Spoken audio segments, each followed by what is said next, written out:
that Mary Frances is going to put up, after there we go. Okay.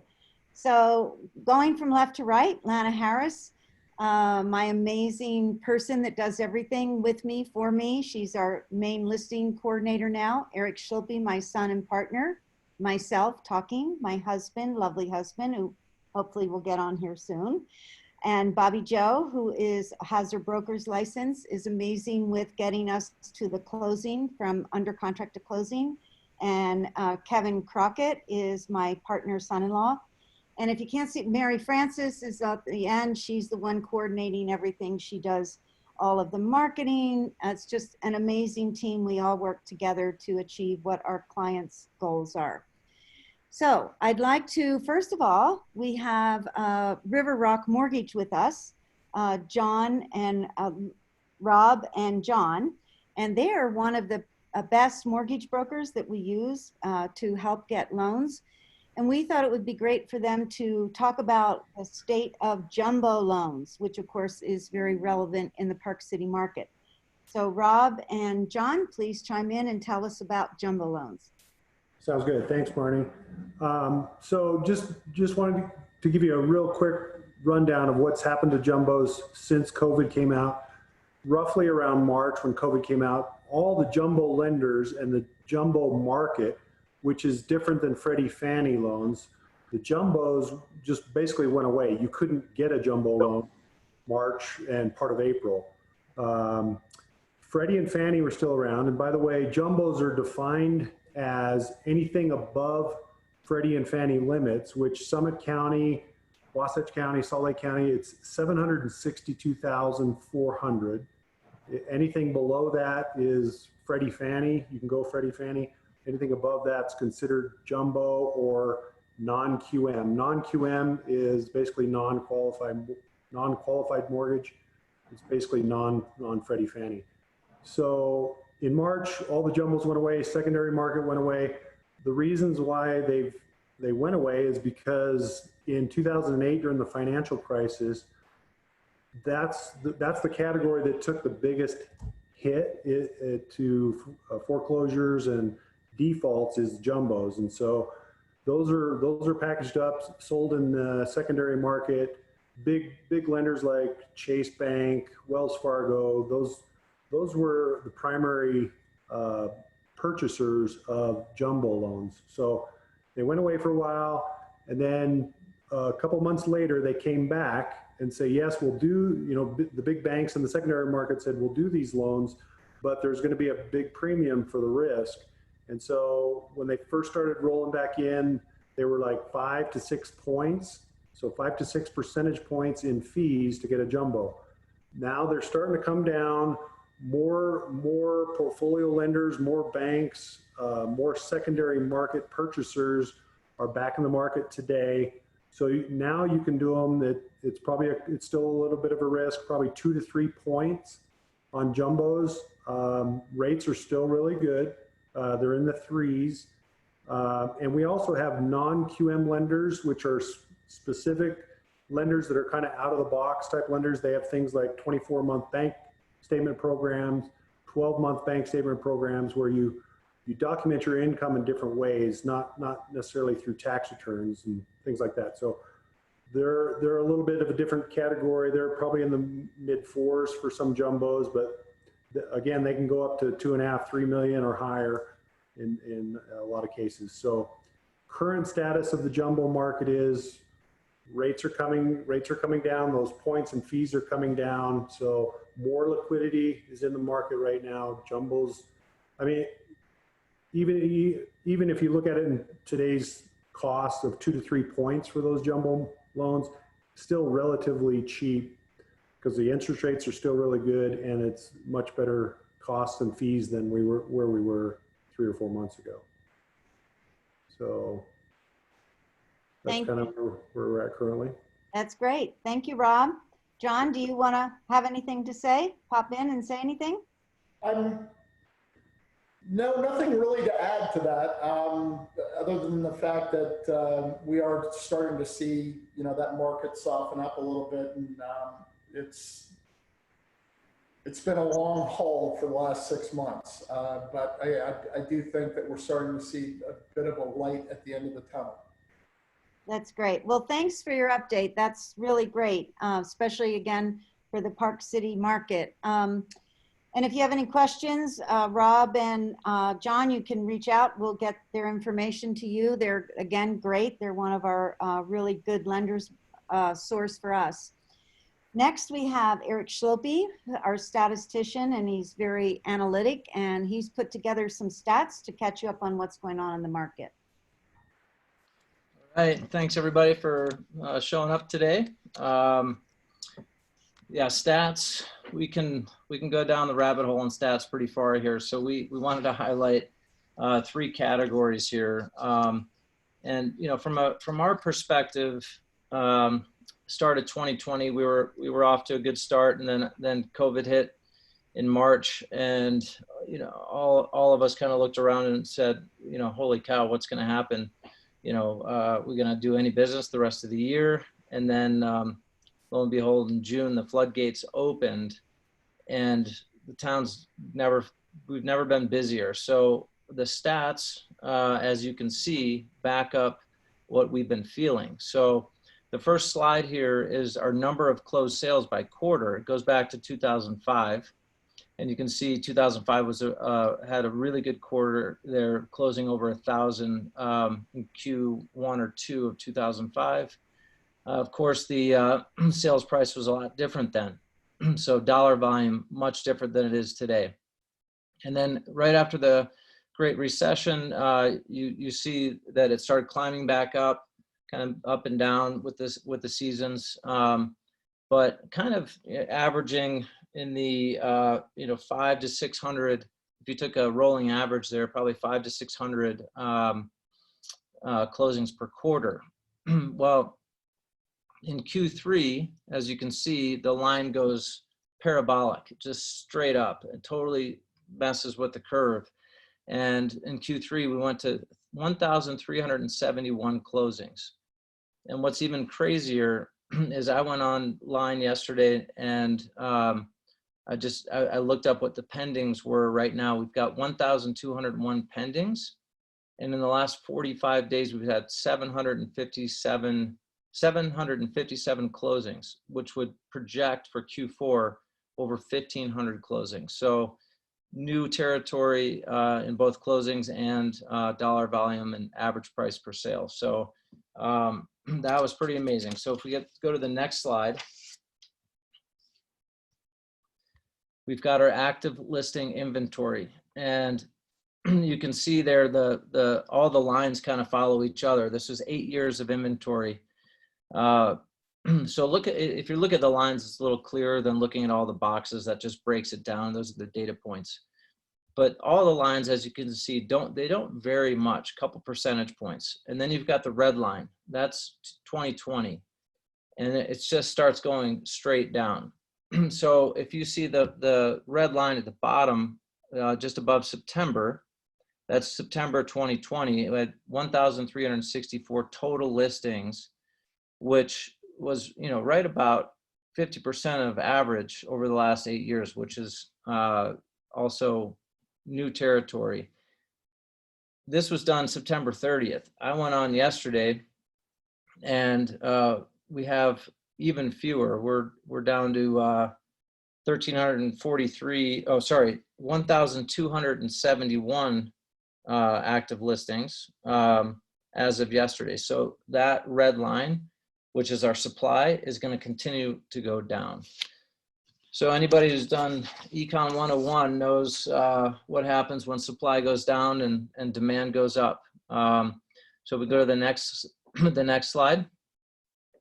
This is our percent of sale price to list price. Now, it's not totally indicative of sale prices, but I think if you take the supply and you see that we're lower than we've ever been and going lower, and our demand just feels like it's growing because the rest of the world has discovered Park City, and due to what's happened with COVID and accelerating the working from home lifestyle, It doesn't look like it's going anywhere, whether we get a vaccine or not. Most of the people that we're working with, buyers coming to town, are saying, hey, our companies are allowing us to work remotely indefinitely. So when we get the vaccine,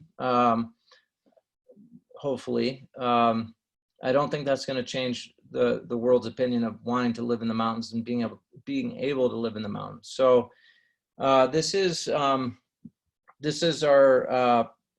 graph is our sold price to list price percentage, and you can see after the Great Recession in 2010 Q1, we hit a low of 91%, and then it's been coming up, and right now we're at 97.1% average sale price to list price. Now, one of two things can happen in the near future with activity that's happening in the competition.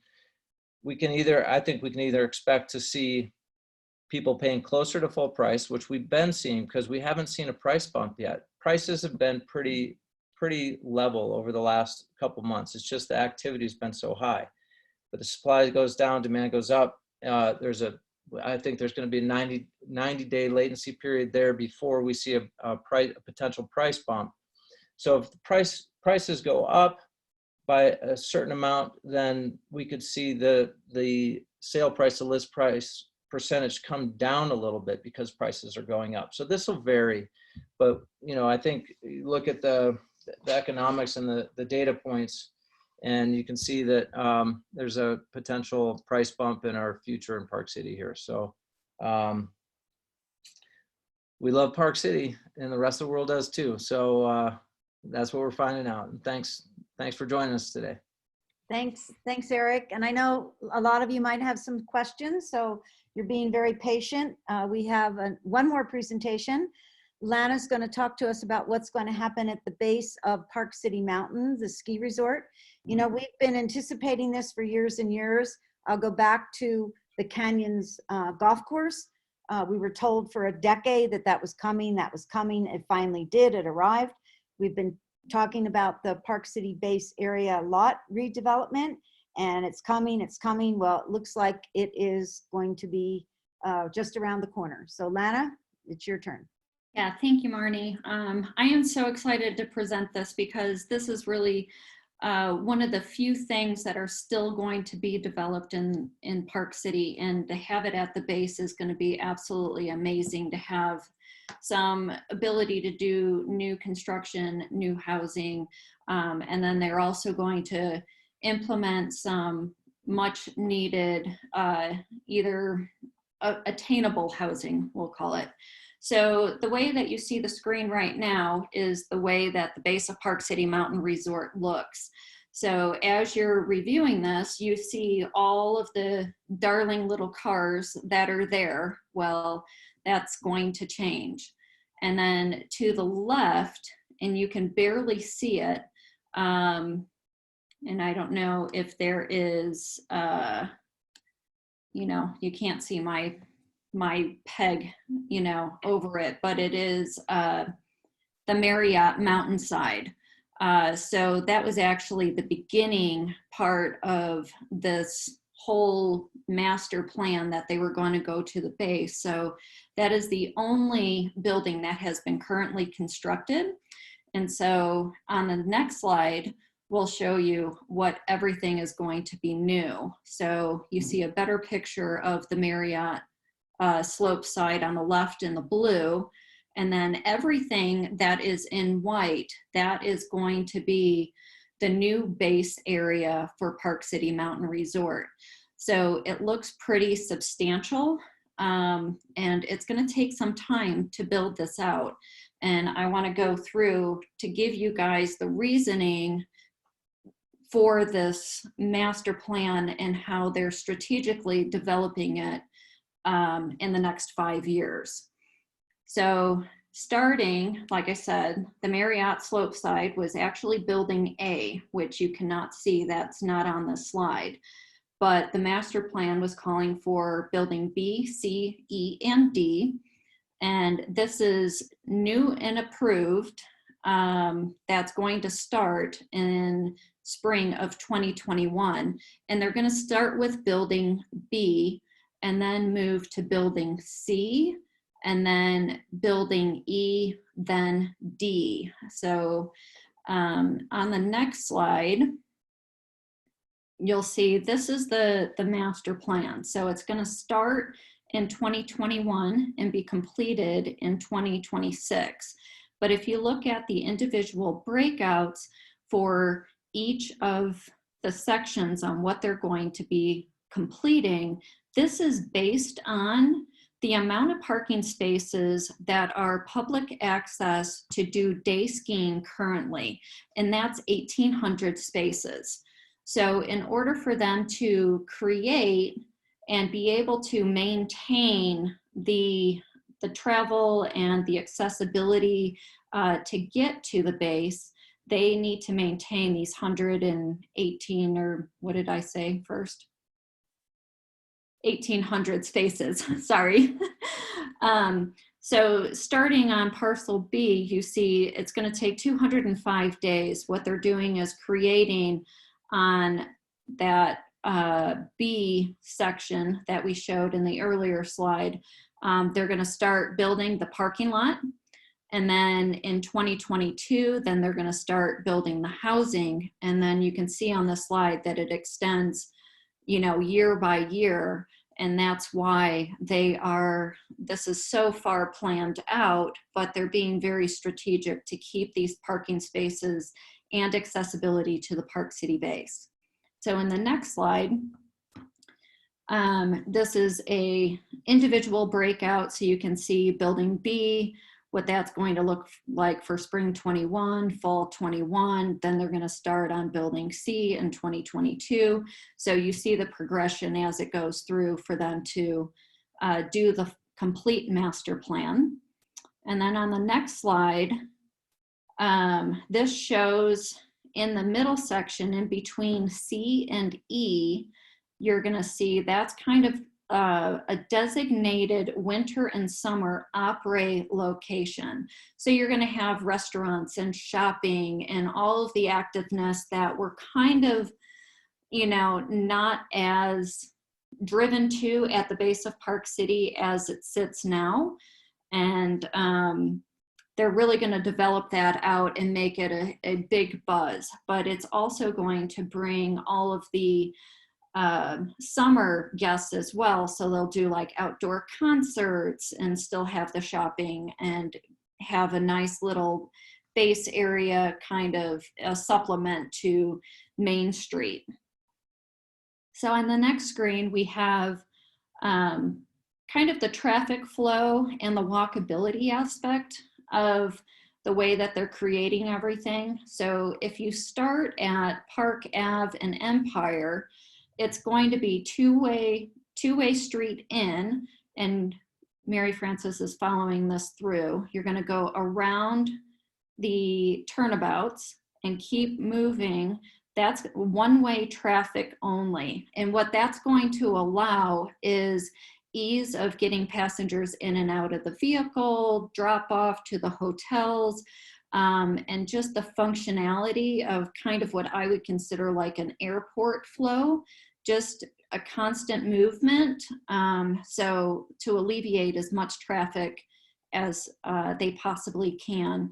And then as you see all the little people that are sitting out in these little sections and intersections, you'll have crosswalks, and it's just going to be really walkable friendly. And like I said, with the restaurants and the après is really going to create a buzz in this area. And then on the next screen, oh, sorry, I forgot. That was it. Well, I'm super excited to present to you guys what's happening at the base of Park City. Like I said, there's going to be attainable housing, there's going to be condos, there's going to be restaurants and you know, gift shops and other shopping. So a lot of buzz and excitement for the base of Park City, and something to look forward to for some new construction. And hopefully we will help you represent you on making your perfect purchase at the base. Back to you, Marnie. Thanks, Lana. Great job. So that's the end of our presentation. We'll go to Q&A. And if you want to, Mary Frances, I don't know how you want to manage this, but also I just want to say thank you all for joining. And if you have any topics you want us to discuss, we'll do this every quarter. So January of 2021, we'll sum up what's happened in the gap year of 2020. And we'll figure it all out, or Eric will for us. So if anybody has any questions, Mary Frances, how do you want to unmute, or how do you want to do this? Yep, we can unmute. Lana, do you want to unmute everybody? We currently in the chat box, we don't have any questions. Okay, It anybody says- have any questions for any of us? I don't know how to unmute all.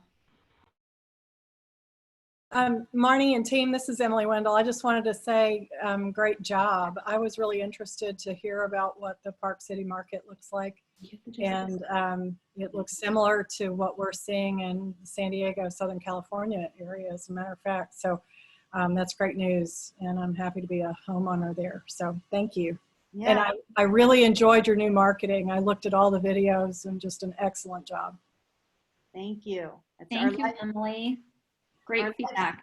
Our lifestyle video. Maybe we should start it with one of our lifestyle videos next time, so you guys can see it. But thank you, Emily. Well, that's great. So, Lana, I don't know if you can answer this. I don't want to put you on the spot, but my sense is, where's all the parking going to be now that that parking place is going to go away? Yeah, so in each building, there's going to be unit parking, and there's also going to be like public parking. I do not know if they're going to do it like a paid parking lot or anything like that, that I'm not sure of. But each building is going to have a certain number of public parking spaces. And like I said, the whole plan for them to roll this out is to maintain the 1,800 parking spaces every single winter in order for that not to change. So each building is going to have its public parking and private parking. And Mary Frances is going to add the link if you guys are interested to find out the whole development. It's 500 pages of information, very valuable information, but it goes from level to level on how much shopping, how much parking, how for each individual building. And Mary Frances has just added that to the comments. So if you guys want to cut and paste that and take a look at it, it's a lot of great information. So Lana, Dolly wants to know if there's any pricing data on the new condos at the base. Yeah, so since it's a 5-year plan, there is not anything that is priced as of yet. The way that it sounded like to me, as the buildings will be built, they will start releasing pricing, and it will be probably six months or whatever, either before construction or it's going to be during construction, because there's such a long time frame, they're not going to be able to pre-price it. Okay, and the next question, does the plaza as we know it remain? And I'm assuming that you mean the plaza like where the ice skating and that plaza, is that what you mean from Adam SM? Yeah, so my understanding, all of that is going to remain. That is going to be a separate HOA, so I don't know if they're going to do separate improvements on that, but they just did the brand new ice rink. So I don't know if you guys remember, about 1.5 years ago, they pretty much took out the complete ice rink, reconstructed it to make it a little bit bigger, a lot more user friendly.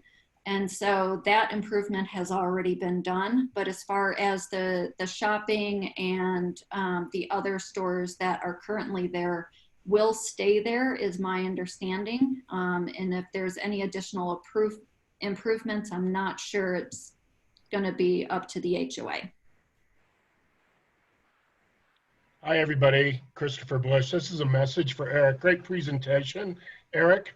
You've got me thinking supply and demand really hard right now, and I'm just watching surges in land sales happening. In your prediction, do you foresee people doing more custom build jobs because of the demand not being there, or what does your crystal ball tell you? I wish I had a crystal ball.